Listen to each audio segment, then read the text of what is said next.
हाय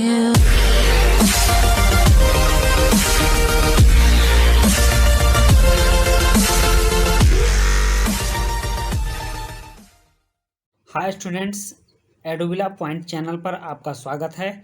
और इस चैनल पर हम आपके लिए कक्षा 10 का वर्कशीट 14 लेकर आए हैं। इस वर्कशीट में एक रामचरितमानस से लिया गया अंश है और रामचरितमानस की कुछ चौपाइयाँ हैं और एक दोहा है। तो इसमें क्या कहता है उसको हम लोग समझ लेते हैं और उसके बाद पुनः आगे चलेंगे। तो कविता का सारांश है कि यह अंश रामचरितमानस के बाल कांड से लिया गया है। रामचरितमानस तुलसीदास जी द्वारा लिखी गई रामायण को हम लोग कहते हैं और उसमें बहुत सारे कांड हैं। तो उसमें से एक कांड है बाल कांड, जिसमें भगवान राम के बाल्यावस्था की वर्णन होती है, उसको बाल कांड कहते हैं। तो सीता स्वयंवर में राम द्वारा शिव धनुष भंग के बाद, राम ने जब सीता के स्वयंवर में शिव धनुष को तोड़ दिया तो मुनि परशुराम को यह समाचार मिला, तो वे क्रोधित होकर वहां आते हैं। मुनि परशुराम ने जब ये सुना कि राम ने शिव धनुष तोड़ दिया है तो वे क्रोधित हो जाते हैं और फिर वहां आते हैं स्वयंवर में। शिव धनुष को खंडित देखकर, मतलब टूटा हुआ देखकर, वे आपे से बाहर हो जाते हैं, मतलब बहुत गुस्सा जाते हैं और राम के विनय और विश्वामित्र के समझाने पर, राम बहुत विनय करते हैं और विश्वामित्र ऋषि भी उनको समझाते हैं परशुराम को, तथा राम की शक्ति की परीक्षा लेकर राम को जब देखते हैं कि काफ़ी शक्तिशाली हैं, अंततः उनका गुस्सा शांत हो जाता है। इस बीच राम, लक्ष्मण और परशुराम के बीच जो संवाद हुआ, बातचीत हुई, संवाद मतलब बातचीत होता है, उस प्रसंग को यहाँ प्रस्तुत किया गया है। परशुराम के क्रोध भरे वाक्यों का उत्तर लक्ष्मण व्यंग वचनों से देते हैं, मतलब मजाकिया वचनों से देते हैं। और इस प्रसंग की विशेषता है कि लक्ष्मण की वीर रस से पगी व्यंग्योक्तियाँ और व्यंजना शैली की सरस अभिव्यक्ति ही इसकी विशेषता है। तो इसमें हम लोग देखते हैं यहाँ दिया हुआ है और ये काफ़ी अस्पष्ट नहीं है, पढ़ने लायक नहीं है, इसलिए मैंने इसको अलग से लिख लिया है। तो इसको हम लोग पढ़ के देखते हैं कि फिर ये क्या कह रहा है। कह रहा है कि नाथ संबोधन भंज निहारा, होई ही केउ एक दास तुम्हारा। ये सभी चौपाइयाँ हैं। परशुराम को क्रोधित देखकर श्री राम जी बोले कि नाथ, यह शिव का धनुष तोड़ने वाला आपका कोई दास ही है, आपका कोई सेवक ही होगा।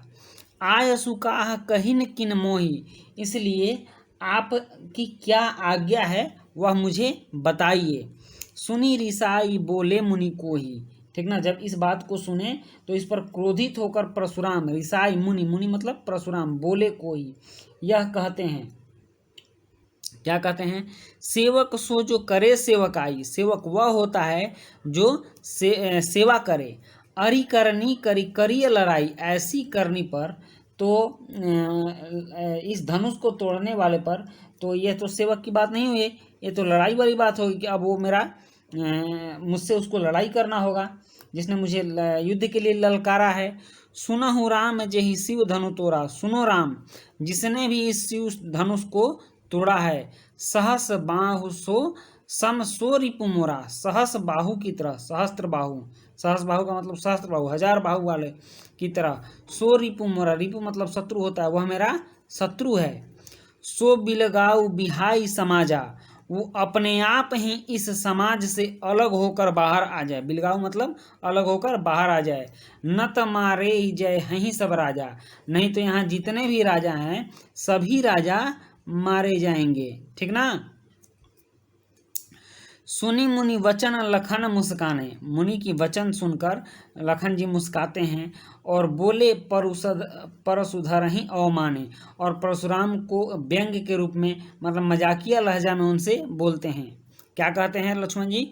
लक्ष्मण जी कहते हैं, बहु धनु ही तोरी लरिकाई, कबहू न असिर से किन्ने गोसाई।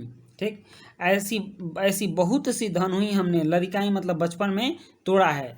कबहू न असिर से किन्ने गोसाई, और कभी भी किसी ऋषि मुनि ने या फिर किसी गोसाई ने गुस्सा नहीं किया है। यही धनु पर ममता के ही हेतु, इस धनु पर आपकी ममता काहे इतनी हो रही है। सुनी रिसाई कह भृगु कुल केतु, ठीक ना। यह सुन करके गुस्सा करके भृगु कुल के, तो मतलब भृगु कुल की पताका लहराने वाले परशुराम भृगु कुल के थे, भृगु वंश के थे, और उस वंश का काफी इन्होंने नाम किया था। तो वहीं कह रहा भृगु कुल केतु गुस्सा करके कहते हैं, क्या कहते हैं, रे नृप बालक काल बस बोलत तो ही न संभार, धनु ही सम त्रिपुरारी धनु विदित सकल संसार। कहते हैं कि राजकुमार काल के बस में आकर तुझे बोलने का कुछ होश नहीं है, ठीक ना। यह कोई मामूली धनुष नहीं था, यह धनुष शिव धनुष था, जिसके बारे में सारा संसार जानता है। तो इस तरह से यह चौपाई और दोहा हो गया, और इस पर आधारित प्रश्नों को हम करते हैं, देखते हैं कि इस वर्कशीट में प्रश्न क्या दिए जा रहे हैं। पहला प्रश्न है कि पद में कुछ शब्द रेखांकित है, अंडरलाइन किए हुए हैं, वो हमने भी किया है, देख लीजिए जितने भी शब्द उसमें अंडरलाइन किए हुए हैं, इसमें भी अंडरलाइन किया हुआ है। ये सारे जो अंडरलाइन किए हुए शब्द हैं उस पद में भी हैं। तो इन शब्दों के अर्थ निम्नलिखित शब्दों में से ढूंढने का प्रयास कीजिए। तो इन सारे शब्दों को मैंने लिख लिया है जो अंडरलाइन किए हुए हैं, और उन शब्दों के अर्थ भी लिख लिया है हमने, इसको आप एक जगह देख लीजिए। शंभुधनु मतलब शिव धनुष, भंज निहारा मतलब भंग करने वाला, केऊ मतलब कोई, आयसु किस लिए आए, रिसाई का मतलब क्रोध करना, सेवकु मतलब सेवक, अरिकरणी मतलब ऐसा करने वाला, शिव धनु मतलब शिव का धनुष, रिपु मीन्स शत्रु, बिलगाऊ मतलब अलग होकर, लखन का मतलब लक्ष्मण, अवमाने मतलब मजाक उड़ाना, लरिकाई मतलब बचपन में, गोसाई ये परशुराम को कहते हैं, एही मतलब ऐसे, भृगु कुल केतु भृगु वंश की पताका रूप मतलब परशुराम, नृप बालक मतलब राजा का, नृप मतलब राजा होता है, राजा का बालक राजकुमार, त्रिपुरारी धनु शिव का धनुष, त्रिपुरारी शिव को कहते हैं, तो शिव का धनुष, विदित मतलब जानता था या जानता है। तो इस तरह से पहला प्रश्न का उत्तर हो गया। अब दूसरा प्रश्न है, श्री राम जी के अनुसार सेवक कौन है। तो दूसरे प्रश्न का उत्तर भी यहाँ लिखा हुआ है, देखिए नहीं सॉरी, दूसरा प्रश्न है, श्री राम ने शिव धनुष क्यों तोड़ा था, अपने पूर्व ज्ञान के आधार पर लिखिए। तो इस प्रश्न का उत्तर यहाँ है, दूसरे प्रश्न का उत्तर होगा, मिथिला के राजा जनक ने सीता के स्वयंवर में एक शर्त रखा था कि जो भी शिव के धनुष को तोड़ेगा उसी के साथ सीता का विवाह होगा, लेकिन स्वयंवर में उपस्थित किसी भी राजा से शिव धनुष नहीं टूट सका, तो श्री राम ने मुनि विश्वामित्र की आज्ञा से शिव धनुष को तोड़ा।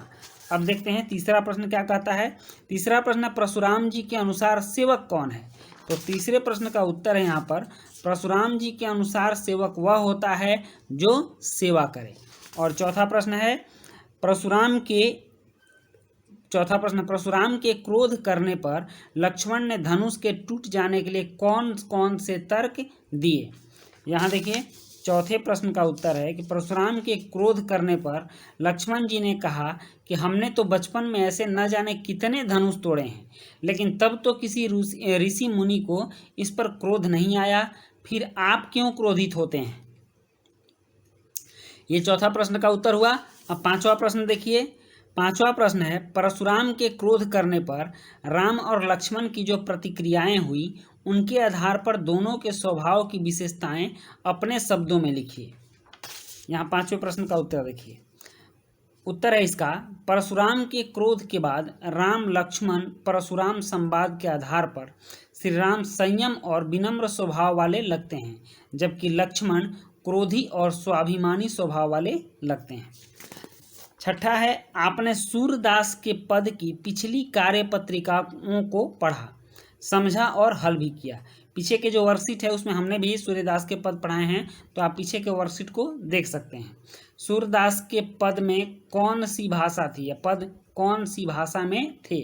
अब आप तुलसीदास रचित राम लक्ष्मण परशुराम संवाद पढ़ रहे हैं, ये रामचरितमानस से लिया गया है।